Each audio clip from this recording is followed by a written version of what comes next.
Bonjour et bienvenue à ce nouveau Connaissance du Monde. Vous êtes à Rio de Janeiro, à Recreio dos Bandeirantes plus exactement. Je suis à l'intérieur parce qu'il y a trop de soleil sur la terrasse. Vous allez me voir dégouliner pendant que je parle. Et donc voilà, bienvenue dans ce temple bouddhiste de la lignée Dzogchen, la folle sagesse, qui se marre quand même beaucoup et qui joue un petit peu le rôle d'emmerdeur dans le monde qui nous entoure.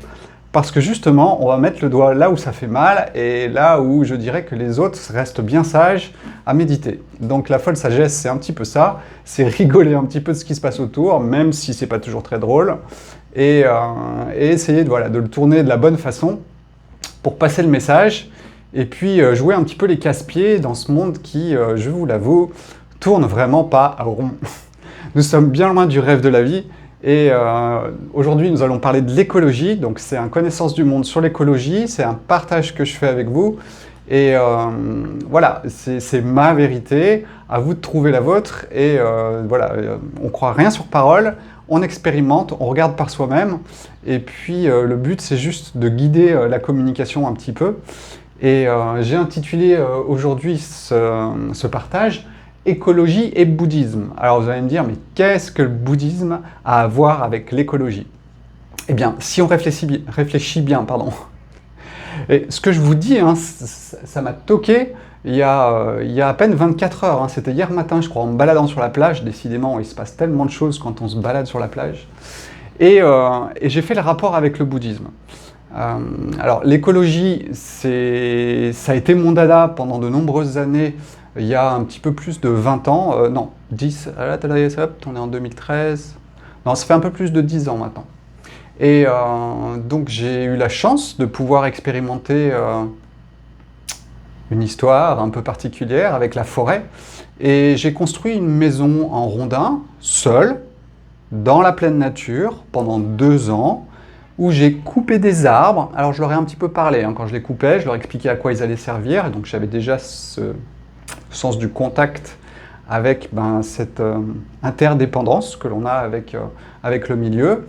Et donc j'ai abattu une partie de la forêt, j'ai construit une maison avec ces arbres, et cette maison était, je dirais, elle réunissait à l'époque, c'était il y a presque 15 ans maintenant, tout ce qu'on peut faire en termes d'écologie à l'époque. Alors j'étais un peu précurseur parce qu'en plus je le faisais moi-même, j'utilisais pas de matériaux spécifiques, j'utilisais ce qui était autour de moi, au point où il y a même l'école d'architecture de Saint-Étienne qui était venue avec ses élèves pour montrer, discuter. Voilà, il y a eu un gros barouf quand même autour de cette construction qui a duré 2 ans. Parce que donc j'ai pu passer à la télévision, alors dans une émission de Delarue, vous allez rigoler, mais je me suis posé la question, est-ce que j'y vais, est-ce que j'y vais pas? Et c'était sur les changements de vie. Et effectivement, j'étais contrôleur aérien, et je partais dans la nature, et j'emmenais ma famille, et je faisais une maison tout seul. Donc c'était très drôle. Et par contre, voilà, j'ai eu un petit peu peur de comment ça allait être tourné, mais ils n'ont pas réussi à le tourner à la dérision, parce que je suis resté simple, et ce que j'ai montré, pour moi, ça n'avait rien d'exceptionnel. Pour ceux qui regardaient, j'ai reçu plein de messages. Il y a plein de gens qui sont passés après sur le chantier. Mais le message, c'était, déjà, on peut le faire. On peut faire simple. Nous pouvons faire simple. Et c'était vraiment un message de dire c'est possible. Et je pense que le message est passé à l'époque. Donc j'étais plutôt content du résultat de cette émission. Bref, tout ça pour vous dire que ce projet a eu un impact parce que quelque part, il était avec le cœur, avec la simplicité, avec la logique et surtout avec le respect. C'est-à-dire le respect pour moi. Travailler 2 ans sur un chantier, c'était pas forcément si simple que ça, il fallait bien gérer son corps. Le respect de la nature, et on va parler un petit peu de tout ça. Pourquoi le bouddhisme avec cette histoire d'écologie? Alors c'est très simple, parce que quand on réfléchit 2 secondes, l'écologie c'est quoi? Alors ça vient du grec oikos, qui veut dire habitat, et logos, qui veut dire discours. Donc en fait, c'est le discours de l'habitat, comment on intègre son habitat, comment on y habite, et c'est vraiment un discours, un échange sur tout ça. Et pourquoi avec le bouddhisme? Eh bien, tout simplement Parce que quelle que soit la tradition primordiale, ça veut dire vraiment les traditions du départ, avant qu'elles soient parfois inversées, eh bien ce bouddhisme, il vous parle des 5 éléments. Alors bien sûr, on les retrouve en Chine avec les 5 éléments chinois, avec des dénominations qui peuvent être un tout petit peu différentes, mais on reste dans le cadre du bouddhisme avec le temple qui est ici à Recrio, avec l'espace, l'air, le feu, l'eau et la terre. Et vous allez voir que notre monde qui nous entoure, eh bien en fait, ce sont ces énergies-là qui sont en mouvement autour de nous et qui jouent en permanence. Alors je sors du yin et du yang, on rentre un tout petit peu dans une petite complexité visuelle de voir ce qui est autour de nous. Et on va parler donc des 5 éléments, et on va parler de l'écologie bouddhiste, tout simplement parce qu'on va parler des 5 éléments. Et vous allez voir qu'en parlant de ces 5 éléments, on retombe exactement sur tout ce qu'on raconte d'habitude.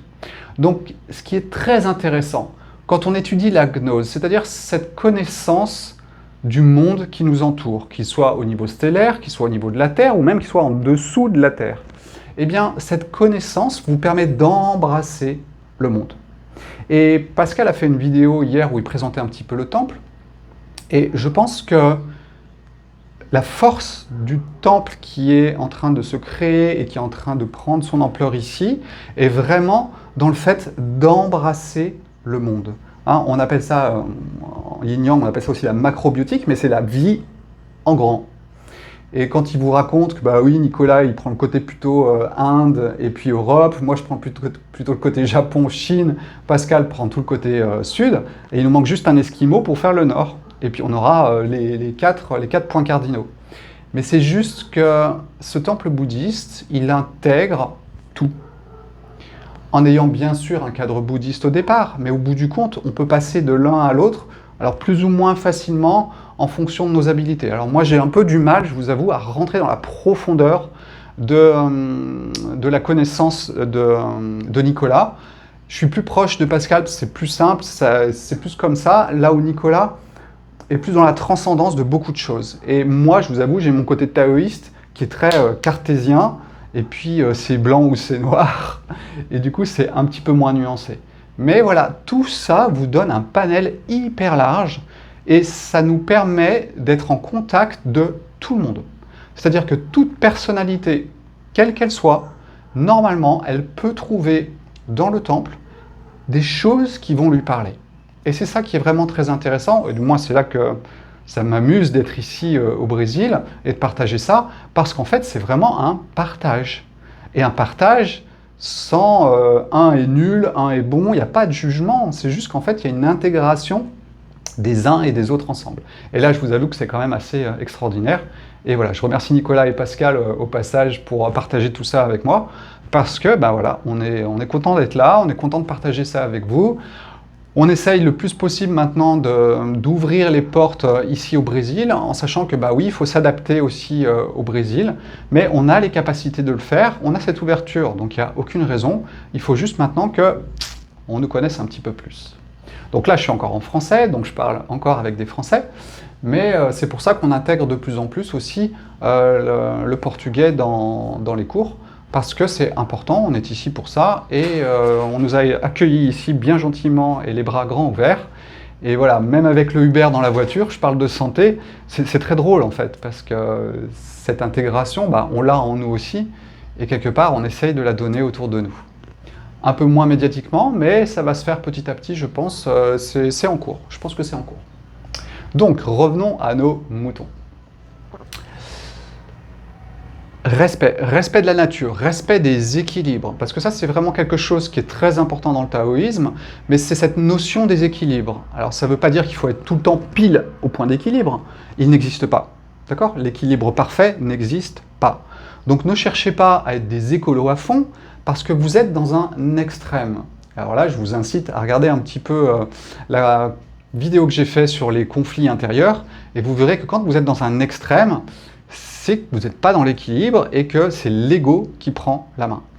Moi, je vous parle d'intégrer aussi bien l'ego, qui a besoin d'avoir chaud, qui a besoin de se sentir en sécurité, que la nature Bouddha, qui a la clarté de voir les choses, d'entrer dans les choses, cette omniprésence en fait, on appelle ça omniprésence. Et cette confiance aussi, c'est-à-dire que c'est un petit peu ce que je raconte quand je vous parle de cette maçon japonais qui commence à créer quelque chose en sachant rien. Et en fait, il a cette forme d'instinct intelligence, on appelle ça un peu plus comme ça dans le taoïsme, et qui permet d'aller tout le temps au bon endroit. Et ça reste exceptionnel. Et je pense que c'est ce qui va créer un homme qui part de zéro et qui est un homme. C'est-à-dire dans sa programmation, mais qui n'est pas un gramophone qui répète ce qu'il a entendu, qui remet en pratique les choses. Non, il est capable de repartir de zéro et d'arriver à un résultat, s'il est bien sûr dans son cadre, c'est-à-dire, voilà, si vous demandez à un peintre de faire une maison, c'est sûr qu'il n'est pas dans son cadre. Hein, donc il faut être vraiment dans cette écoute de la vie, qui vous invite à faire les choses. Le design humain nous donne des clés pour savoir un petit peu plus ce pourquoi on pourrait être fait ou être bon dans quelque chose, et où le reste peut être des champs d'expérience. Donc voilà, je vous incite vraiment à aller dans cette grande simplicité, et puis le respect il va avec, hein, parce que quand on est simple, généralement, on est respectueux. Hein. Nous sommes respectueux quand nous sommes simples, et nous sommes clairs aussi. Hein. Plus c'est simple, plus c'est clair. Je vous rappelle que l'excès d'air dans la psychologie bouddhiste, ça mène à la paranoïa, c'est-à-dire à la trop de réflexion. Donc méfions-nous de cet excès de réflexion. Les cours de gnose, il faut vraiment les digérer tout doucement. Je vous conseille de prendre des petits bouts, d'essayer de les intégrer en vous, c'est-à-dire les vivre. Et puis ensuite, vous revenez au cours, mais gober le cours, je pense que c'est indigeste. D'accord ? Parce que voilà, c'est, je pense, d'une grande complexité. C'est dense. Pascal a la capacité de mettre de la densité dans les choses et peut vous filer une indigestion, à mon avis, assez rapidement. Revenons. Bien, donc, écologie et bouddhisme. Nous allons discourir, ça c'est en portugais plutôt, nous allons discuter de l'habitat et de la façon d'habiter. Première chose, l'espace. Alors pourquoi l'espace? L'espace, c'est quoi? C'est voir la distance entre une chose et une autre. Ça veut dire régler les distances qui sont simples, logiques, équilibrées entre les personnes. C'est-à-dire que quand vous mettez deux maisons à 50 mètres l'une de l'autre, à mon avis, vous entrez dans un déséquilibre. On va voir l'inversion qui est pratiquée aujourd'hui des 5 éléments, parce que si on est dans l'inversion au niveau de la société, au niveau de l'ego, au niveau de plein de choses, on l'est aussi dans l'écologie en nous faisant passer pour de l'écologie, mais c'est de l'écologie inversée. Je reviendrai juste à la fin en reprenant chaque cas et en vous montrant comment il y a une inversion. Donc cet espace, il est important, c'est quel espace est utile pour les êtres humains pour pouvoir vivre on va dire, sans cette pression. Hein, je vous rappelle qu'au niveau de l'espace, quand on parle de bouddhisme et de psychologie bouddhiste, c'est vraiment une histoire de pression aussi, quand il y a trop de pression. Et donc cet espace, il est là pour permettre à chaque être humain d'avoir son espace en juste équilibre avec la nature. C'est-à-dire pas quelque chose de trop grand qui prend trop de la nature, et avec un espace suffisant pour chaque être humain qui va vivre dans cet habitat, en fonction bien sûr de l'habitat et du lieu surtout où vous allez habiter. Parce qu'il est évident que plus vous habitez dans un pays chaud, plus votre habitat se réduit dans le sens où la nature est accueillante, vous avez moins besoin de protection, et donc vous allez pouvoir vous épanouir dehors. Alors que quand nous sommes dans un pays froid, eh bien, effectivement, il faut se protéger du froid, nous allons nous enfermer. Et là, effectivement, peut-être on peut réfléchir au volume de l'espace de l'habitat de façon un petit peu plus équilibrée, donc avec un peu plus de volume, sûrement, puisqu'il n'y a pas l'ouverture de la nature, il faut quand même qu'elle soit dans la maison, des êtres humains, les uns par rapport aux autres. Donc cette notion d'espace, elle est très importante quand vous construisez quelque chose, parce que justement, voilà, il faut respecter l'espace de la nature, être en équilibre avec elle. Je suis dans un pays chaud, je suis dans un pays froid. Et voilà, quelle est ma distance par rapport aux autres? Est-ce que, voilà, vous savez, on a un petit peu une bulle autour de nous, hein. Vous avez des personnes, des fois, qui ne respectent pas vos bulles. Donc du coup, ils rentrent dans votre bulle et là, ça vous agresse. C'est la même chose avec une maison. Si une personne est trop proche de vous, elle a un impact sur, bien sûr, votre notion d'espace, tout simplement. Ça, c'était déjà une première réflexion. Une deuxième réflexion, l'air. Eh bien, si vraiment je devais réfléchir à ça, je vous parlerais surtout, déjà, de l'implantation de la maison. Comment est le vent là où vous allez construire? Il est évident que si vous êtes dans un pays froid, il vaut mieux pas être au vent. Si vous êtes dans un pays chaud, il vaut mieux avoir un petit peu les alizés. Donc voilà, tout ça, c'est encore de la clarté et de la simplicité, mais une grande ouverture qui vous permet d'embrasser tout ce qui est autour de vous. Donc cette notion d'air, elle est déjà dehors. Intégrer le vent, intégrer comment ça se passe au niveau des courants d'air qui sont autour de vous. Si le vent il est toujours dominant du nord, de l'ouest, se protéger avec des haies d'arbres ou avec une descente du toit jusqu'au sol. Il y a plein de systèmes pour se protéger. Moi, je me souviens, ce que j'ai fait pour la maison en rondin, c'est qu'au début, je l'avais adossée au nord à une forêt, la forêt du voisin. Et puis un jour, je viens sur le chantier, j'arrive, puis je vois de la lumière au fond. Je dis, mais qu'est-ce qui se passe? J'arrive, ils avaient abattu toute la forêt. Donc je me retrouve avec une maison qui avait une super exposition plein sud, protection au nord d'une énorme forêt d'épicéas, et je me retrouve d'un coup plein vent. Donc, j'intègre la notion d'air, et qu'est-ce que je fais? Eh bien, je vais descendre mon toit jusqu'au sol pour que le vent passe au-dessus de la maison. Alors c'est très drôle, hein, parce que je vais vous mettre une des photos, mais du coup ça faisait des congères devant la maison, parce qu'en fait ça tourbillonnait et ça retombait juste devant la maison. Donc ça a été très drôle, hein. Nous étions à 1000 mètres d'altitude, et il y avait quand même beaucoup de neige, sûrement pas autant qu'il y a 30 ans, mais il y a eu des bonnes chutes de neige, et voilà, alors ça sautait par-dessus, mais... Alors après les enfants étaient ravis, hein. Je les ai attrapés une fois en faisant de la luge sur le toit et en descendant jusqu'au sol. Voilà, pour les petits détails. Donc cette notion d'air, elle est importante. Mais c'est aussi l'air à l'intérieur de la maison. Alors à l'intérieur de la maison, il faut que l'air circule. L'énergie est faite pour circuler. Si l'énergie stagne, eh bien en fait elle pourrit, tout simplement. L'énergie, que ce soit de l'air, de l'eau, est faite pour être en mouvement. Donc dans une maison, il faut ce mouvement d'air. Et pour moi, le plus naturellement possible. Hein. On reviendra dans la version actuelle, mais pour moi, ça doit être le plus naturellement possible. Donc ça veut dire que vous devez avoir une circulation d'air naturelle dans votre maison. Donc si elle n'est pas parfaitement close, eh bien tant mieux, vous avez une circulation d'air naturelle. C'est exactement ce qui se passe avec les rondins, c'est que même s'ils sont bien imbriqués les uns dans les autres, il y a quand même une micro-circulation d'air qui se passe à travers certains passages du bois en fait. Parce que le bois va bouger, se mettre en mouvement, et puis voilà, ça crée des décalages de temps en temps, pas très gros. On peut bourrer de la laine de mouton ou de la laine de chanvre, mais quelque part, voilà, il y a ce petit mouvement d'air qui est quand même là, et qui remplace une VMC. Hein. On dit qu'une maison en rondin n'a surtout pas besoin de VMC, et c'est vrai. J'ai habité 2 ans dans cette maison, pour ceux qui se posent la question, et ensuite, tac, un jour j'ai dit « Ah, mais on peut partir, j'ai fini mon expérience, on va vivre d'autres choses. » Et hop, on est parti en Bretagne. Ça, c'était pour la petite anecdote. Donc voilà, au niveau de l'air, réfléchissez à l'air à l'extérieur et réfléchissez à l'air à l'intérieur. Il faut vraiment que cet air circule dans votre maison et de façon la plus naturelle possible. Alors au Brésil, c'est simple, hein, de toute façon, c'est toujours ouvert. Mais quand on arrive dans les pays froids, c'est un peu compliqué parce qu'il faut trouver le juste équilibre entre le chauffage et puis le renouvellement de l'air. Ensuite, nous avons le feu. Alors le feu, c'est quoi? C'est l'énergie de votre maison, c'est le cœur de votre maison quelque part. Donc, nous en sommes aujourd'hui, en fonction de l'endroit où on habite, à vouloir chauffer notre maison. Ce qui est tout à fait normal. Nous avons un corps quand même qui n'est pas rempli de fourrure. Hein. Donc nous sommes faits normalement pour habiter sous un climat relativement chaud, et pas dans les climats plus au nord comme on l'a fait, parce que voilà, les civilisations ont bougé, se sont mis en mouvement, et puis se sont installés à des endroits où il faisait froid.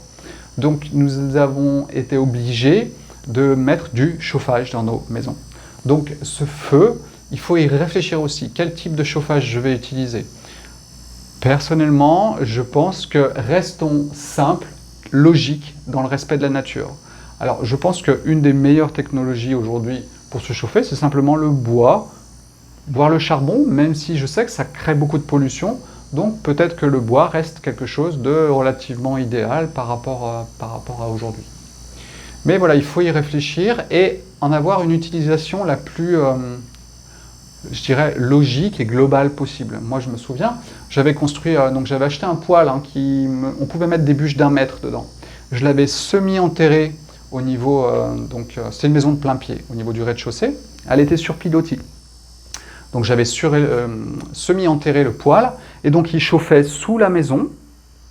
Et puis autour du poêle, j'avais mis un serpentin en cuivre, qui partait dans un double échangeur qui était solaire et qui arrivait du poêle, et il y avait une circulation naturelle du poêle qui remontait dans le chauffe-eau. Donc vous voyez, c'était l'utilisation du feu dans plusieurs cadres, et voilà, ça fonctionnait très très bien. Et puis, le feu, c'est aussi votre lumière. Donc soit vous allumez à la bougie, ça c'est possible, à l'huile, les lampes à huile, ou alors vous utilisez l'électricité. Alors là, ça se complique un petit peu parce qu'il va falloir produire cette électricité et le plus simplement possible et le plus logiquement possible. Donc 2 solutions. Soit vous avez un cours d'eau à côté de chez vous, vous pouvez essayer de passer sur l'hydroélectrique. Soit vous avez du soleil, vous pouvez mettre 1 ou 2 panneaux photovoltaïques, en sachant que, bien sûr que le photovoltaïque, il n'est pas si écologique que ça, on va en parler après, dans l'inversion, mais on va dire que si c'est dans un état d'équilibre, voilà, ce que je prends d'un côté, eh bien je ne le donnerai pas de l'autre, d'accord? Ce que je prends un petit peu du soleil à travers le silicium et à travers ces panneaux solaires, eh bien je ne le prendrai pas dans le nucléaire, qui lui est beaucoup plus risqué que le solaire. Donc voilà, cette électricité, si on ne veut pas revenir à Néandertal, eh bien elle a le droit d'exister, hein, ne soyons pas non plus extrémistes. Et le jour où il n'y en aura plus, il n'y en aura plus, on fera autrement. Mais pour l'instant, il y en a encore, on peut y réfléchir. Donc moi, ce que j'avais fait dans la maison, j'avais mis 2 panneaux photovoltaïques sur le toit.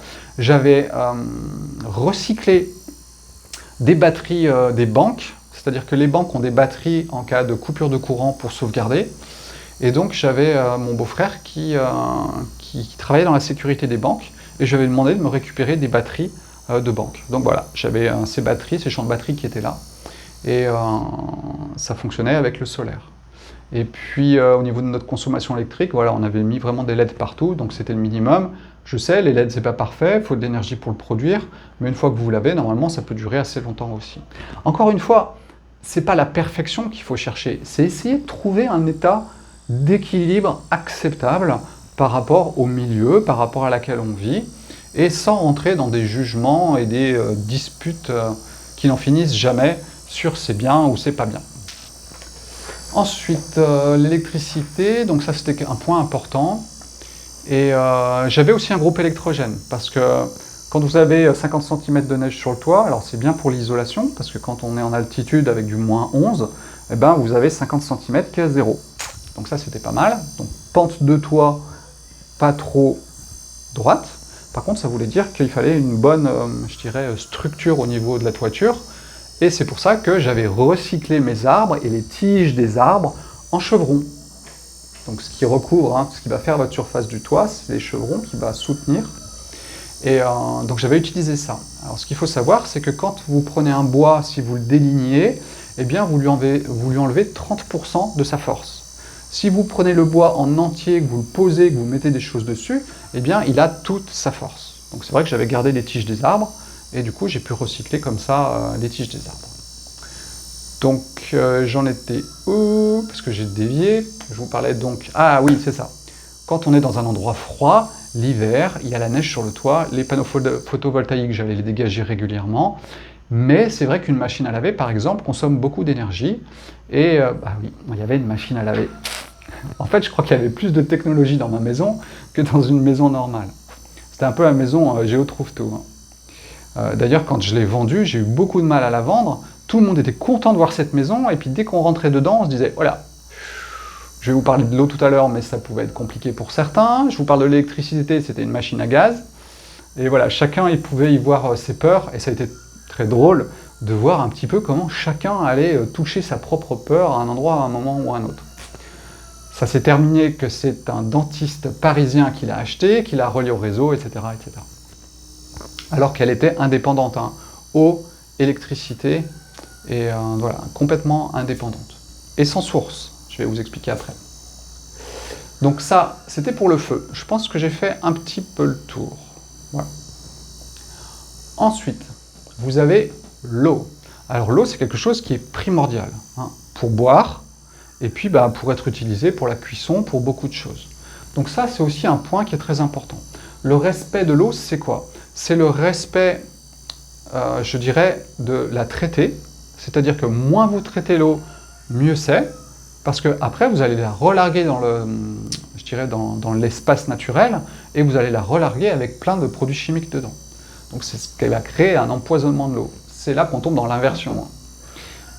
Donc il y a cette histoire de prendre de l'eau le plus naturellement possible. Alors ça pourrait être de l'eau de pluie, mais le mieux ça reste quand même de l'eau de source. Encore faut-il avoir une source pas très loin. Nous on avait de la chance. Nous avions une source pas sur le terrain, mais au village. Même si elle était fermée, tant pis, enfin fermée. On va dire qu'il n'y avait pas d'analyse dessus, mais moi j'allais toujours chercher l'eau au village, et on n'a jamais eu de souci avec notre eau de boisson. Mais je récupérais aussi l'eau de pluie. Donc j'avais une énorme toiture, parce que la maison était de plein pied. C'est une maison qui faisait à peu près 200 mètres carrés. Et je récupérais toute l'eau, et ensuite cette eau, elle était mise dans un réservoir. Ce réservoir, c'était quoi? Eh bien, en fait, c'était tout simplement une piscine naturelle. Bah oui, autant tout utiliser, tout faire fonctionner, l'écosystème. Je me souviens de mes enfants qui ont passé des heures à jouer avec les tritons qui étaient dans l'eau de la piscine, et on s'y baignait durant l'été. Alors, ce qui est très drôle, c'est que les tritons vous montrent la qualité d'une eau. Il n'y a pas de triton si la qualité de l'eau est mauvaise. Donc ça, c'est intéressant de voir aussi quels animaux vont habiter l'espace qui est autour de vous.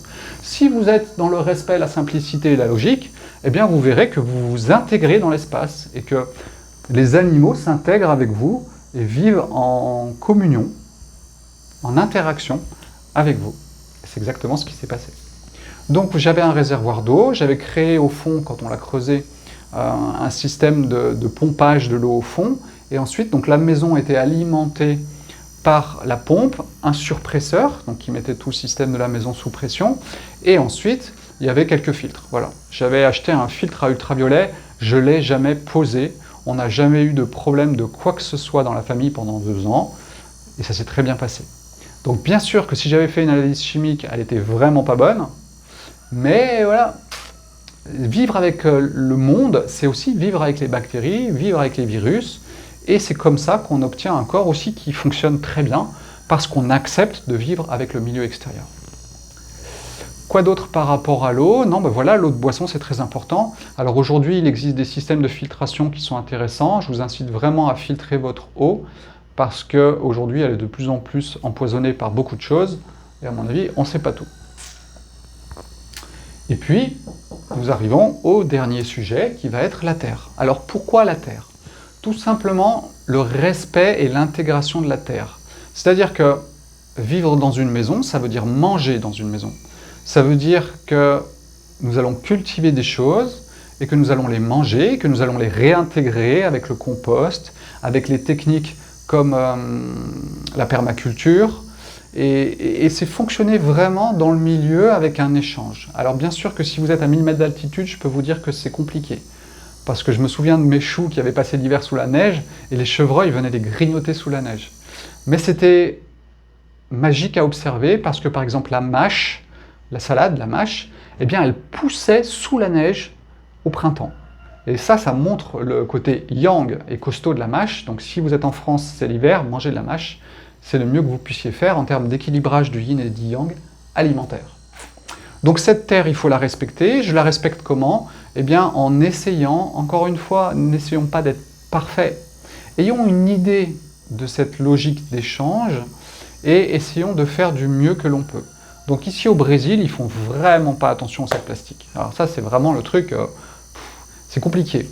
Donc en fait, moi j'ai toujours mon sac à dos, et puis quand on me demande si je veux un sac plastique, je dis non, j'ai mon sac à dos. Et puis en même temps, je dis c'est mieux pour les tortues. Et les gens me disent oui, c'est vrai. Donc voilà, il faut avoir conscience de ça, mais je ne me prends pas la tête si je mets une fois les choses dans un sac plastique. D'accord? Voilà, on vit dans ce monde tel qu'il est fait. si nous entrons en lutte avec le monde, eh bien nous allons renforcer l'ego, et ça ne va pas aider.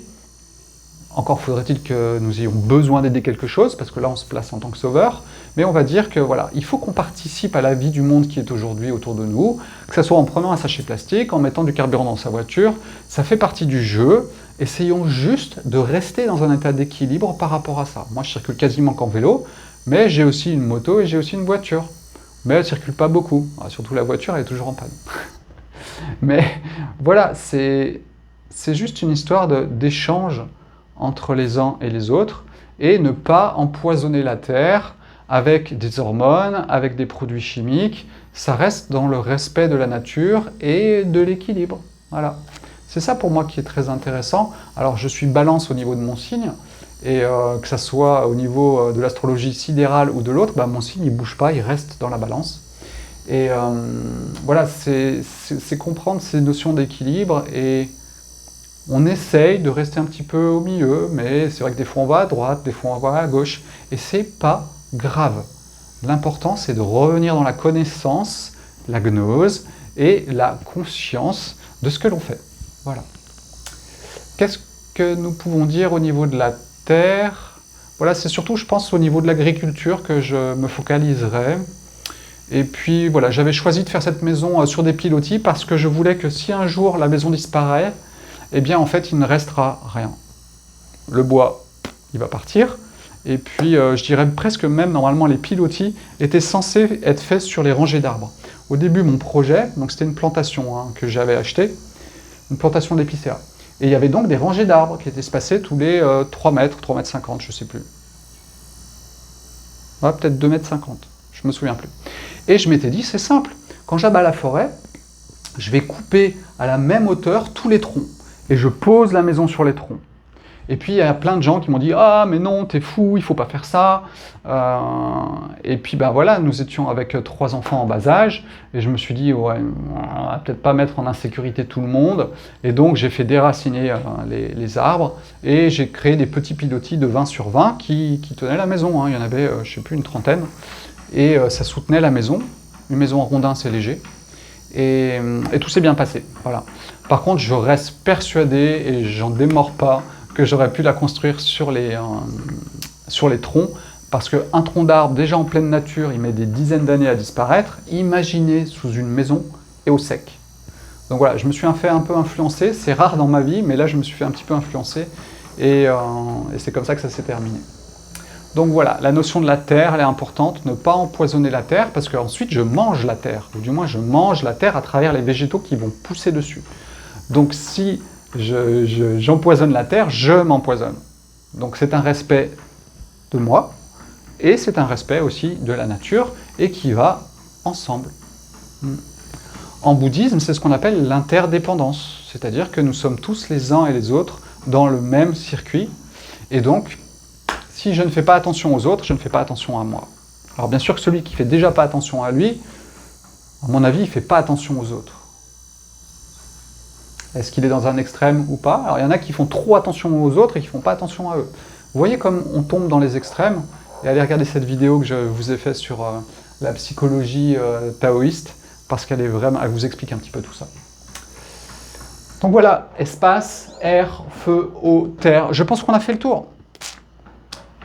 C'est du bouddhisme, d'accord? Les 5 éléments, vous les retrouvez dans l'écologie. Alors, où en sommes-nous aujourd'hui? Eh bien, on vous explique que la religion aujourd'hui est quasiment inversée partout, y compris le bouddhisme. Ensuite, on vous explique qu'au niveau de la médecine, on est dans l'inversion.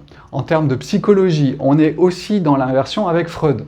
Donc nous sommes dans l'inversion partout. C'est l'époque qui veut ça, c'est comme ça, c'est ni bien ni mal, c'est juste un fait. Eh bien, bien sûr, vous pensez bien que dans l'écologie, nous sommes aussi dans l'inversion. On vous fait passer de l'écologie pour de l'écologie, mais on n'est pas dans une vraie écologie, on va dire, de respect, de simplicité et de logique. Simplicité, ça veut dire quoi? Ça veut dire qu'on utilise ce qui est autour de nous de façon la plus simple possible. Alors on ne va pas créer des DTU qui vous expliquent que isoler votre toiture, par exemple, avec des vêtements recyclés, c'est interdit. vous n'aurez pas l'assurance, blablabla, blablabla. Donc en fait, on va vous créer des panneaux de chanvre qui vont avoir le DTU, donc qui vont être traités, etc. Et puis, ben voilà, on a fait de l'écologie. Mais c'est de l'écologie inversée parce qu'on n'a pas utilisé vraiment les ressources de la planète sans passer par des systèmes de chimie. Et voilà, on retombe encore sur l'empoisonnement qui est très en vogue en ce moment. Au niveau de l'espace, on va reprendre chacun et je vais vous montrer comment nous avons une inversion au niveau de l'espace, de l'air, du feu, de l'eau et de la terre. Alors au niveau de l'espace, je vous expliquais que nous avions besoin d'un espace autour de nous, d'une bulle suffisante. Eh bien, dès que vous vous retrouvez dans des espaces trop étroits, vous êtes dans un phénomène d'inversion du rêve de la vie, qui n'est pas de mettre trop de monde au même endroit. C'est ce qui se passe avec les grandes villes. Aujourd'hui, nous sommes dans une grande inversion au niveau des grandes villes. Toutes les campagnes se sont vidées pour aller dans les grandes villes. Là est l'inversion. Sauf qu'on va vous le faire passer pour de l'écologie. C'est très en vogue en ce moment, c'est que maintenant vous n'arrivez plus à avoir des permis de construire en pleine nature parce que vous n'êtes pas relié au tout à l'égo. Où est le problème? Si je suis respectueux, si je suis dans la logique, et si j'empoisonne pas la terre, je vais par exemple avoir des toilettes sèches. Où est le problème? Je m'intègre dans le milieu, j'ai pas besoin d'épuration. Moi, je vous rappelle que ma maison, elle était indépendante et que je recyclais l'eau, ça je vous l'ai pas dit, mais mon eau, quand je prenais ma douche, ou quand je faisais la vaisselle, ou même la machine à laver, elle repassait dans des plantes, elle était retraitée par les plantes et elle repassait dans la piscine naturelle. Et on repompait et on recyclait les choses. Donc on était vraiment dans un système d'interdépendance avec le milieu et de recyclage permanent. Donc, me raconter qu'on ne peut pas construire une maison en pleine nature parce que justement il faut être dans tout à l'égout et dans tout ça, moi je ne suis pas d'accord. Et on est en train de faire de l'écologie inversée en regroupant tout le monde au même endroit et en retraitant les choses. Et du coup, c'est facile, hein. Il n'y a même plus besoin de réfléchir. Je m'en fous de ce que je mets dans mon lave-vaisselle et tout ça. De toute façon, ça part au truc comment ça s'appelle, au truc de recyclage de l'eau et ces grandes bennes où on recycle toute l'eau, mais on va la relarguer dans la nature. Hein. Les hormones, elles ne vont pas être modifiées. Il n'y a rien qui va être changé au niveau des produits chimiques. C'est juste au niveau bactériologique qu'il y a des modifications, mais ça repart dans la nature. Hein. Ou alors c'est épandu dans vos champs, il faut voir. Donc de toute façon, on est dans un empoisonnement de la Terre et un non-respect de la Terre. Donc cette notion d'espace, elle est aujourd'hui complètement biaisée et on est loin de faire de l'écologie, parce que pour moi, la vraie écologie au niveau de l'espace, c'est d'avoir un espace, un habitat qui est large, pas un habitat dense. Au niveau de l'air, alors voyons comment on a inversé au niveau de l'air l'écologie. Eh bien, tout simplement, aujourd'hui, plus votre maison elle est fermée et étanche, mieux c'est. Parce qu'au moins, vous ne consommez pas beaucoup de calories, et ça, c'est écologique. Sauf que vous ne respirez plus dans votre maison, on est obligé de prendre de l'air de dehors, de le filtrer, de le pulser à l'intérieur, hein, avec les systèmes de double échange, etc.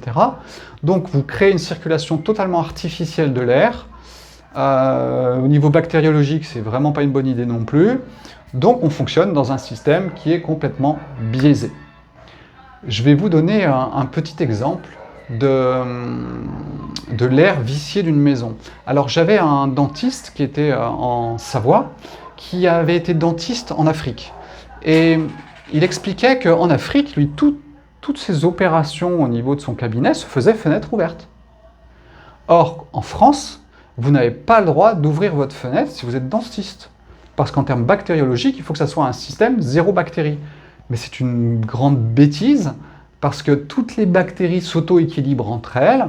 On sait aujourd'hui qu'il y a des ions négatifs dans l'air qui aussi jugulent les bactéries, que quand vous fermez un milieu, eh bien, c'est bingo pour certaines bactéries qui seront plus résistantes, qui vont prendre le dessus, et puis vous allez vous empoisonner avec vos bactéries comme les grands. Voilà. Parce que vous avez fermé vos maisons pour des raisons écologiques.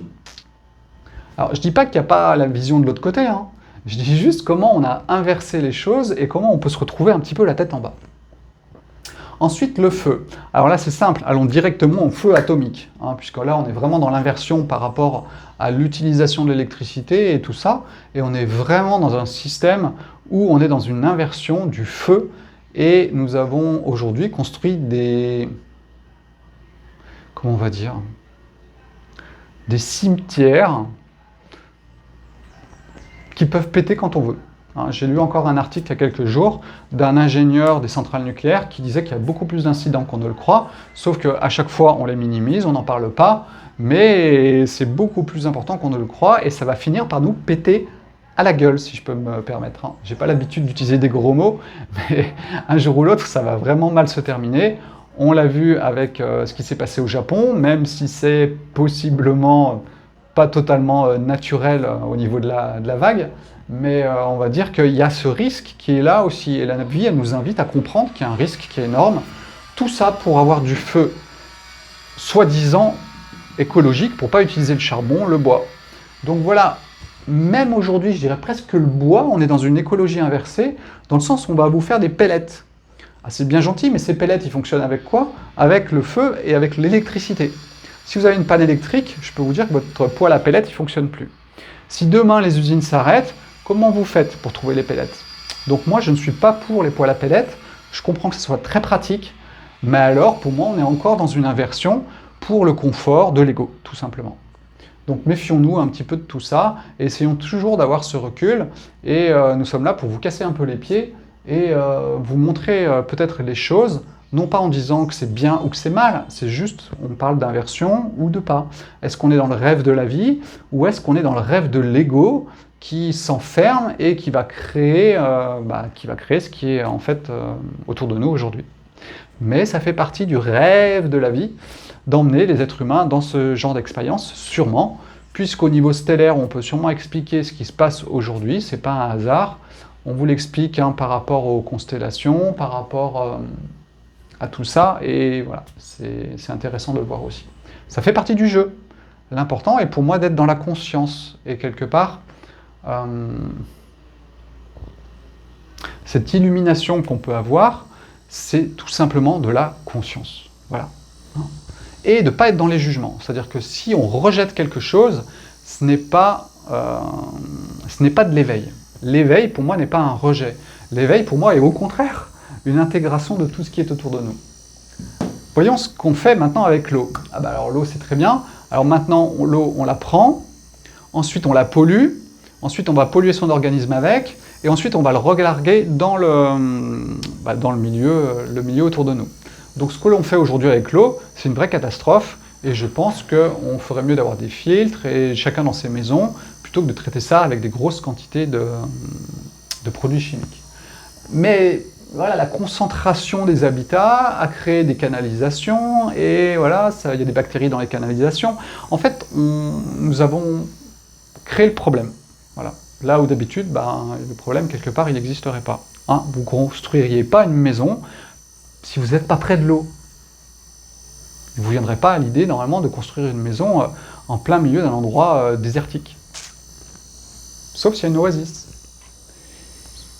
Donc l'eau, en ce moment, bien sûr qu'on est dans un espèce d'empoisonnement de l'eau.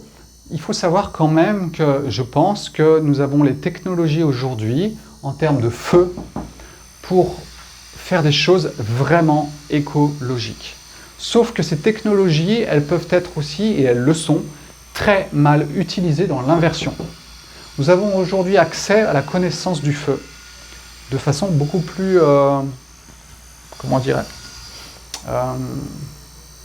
magique.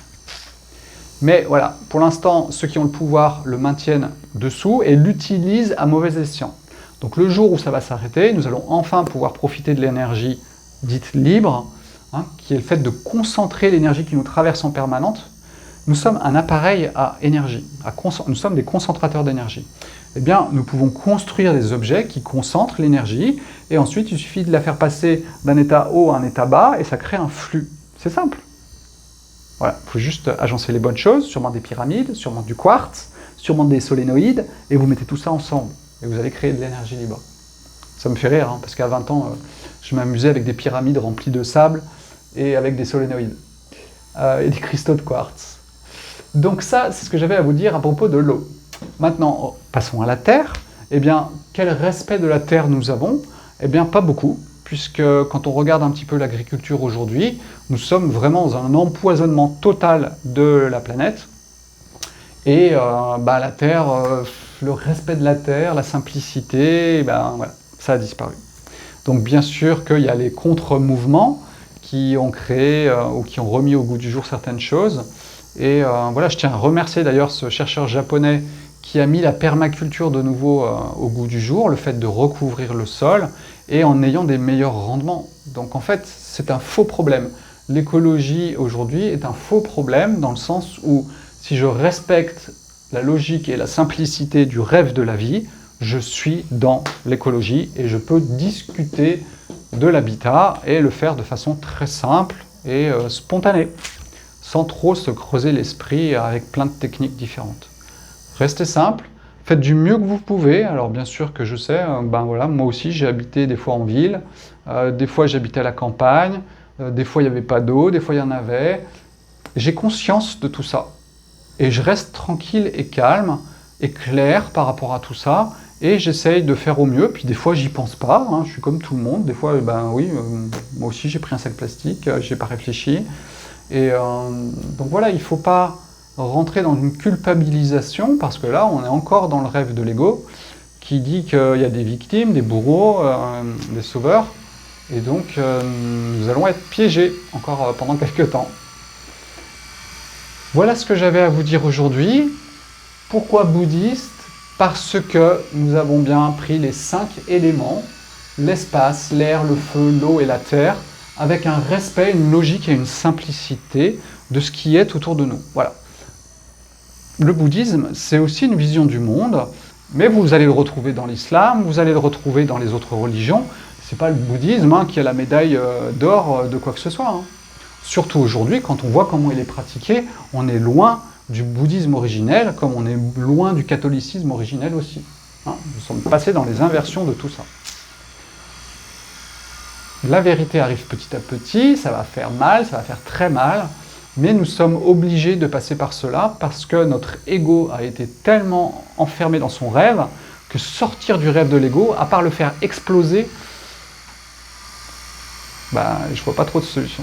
Alors vous avez la gnose, pour ceux pour qui c'est le chemin, et puis pour les autres, vous aurez aussi d'autres solutions un petit peu plus douloureuses. Même si c'est vrai que passer par la gnose, ça peut être aussi un processus douloureux, parce qu'il va falloir prendre conscience de ses ancêtres, de plein de choses, et ce sont des processus pour l'ego qui sont aussi douloureux. Mais on va dire qu'ils se font de façon plus étalée, plus tranquille, là où à mon avis, ceux qui sont vraiment piégés dans l'ego à 300%, il va falloir une énergie aussi forte en sens inverse pour exploser tout ça. Donc voilà, reste à vous souhaiter une excellente journée sur la planète Terre, et puis nous nous retrouverons plus tard pour je ne sais trop quoi, on verra bien ce qui se passe dans ma tête, et les idées qui viendront dans les jours qui suivent. Ciao ciao, et à bientôt, portez-vous bien.